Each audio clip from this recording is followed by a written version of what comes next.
我係姚文松，我身邊呢個係我阿婆同埋我阿公啦。我想問下你哋當初對於仔女佢哋做工有咩要求咧？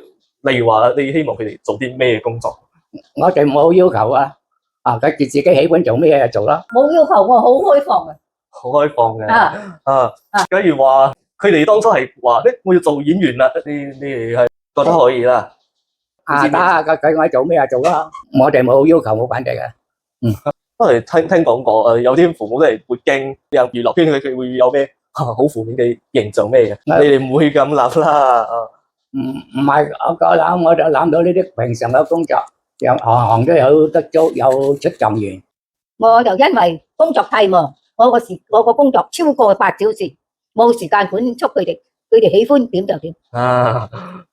原來係咁啦。咁樣當初我阿媽同埋阿姨我舅父佢哋啱啱出社會，你仲記得你當時會勸佢哋咩嘢冇？冇勸啦，就好放心俾佢咁樣出嚟。如果有勸就唔使就或者有好啲生活啦，冇勸啦，冇嘢嘅。即係話你意思係佢哋出咗社會，會累積經驗啦。希望大家喜歡呢個節目啦。就到此為止啦。唔該晒。Thank you，拜拜。好。哎呀〜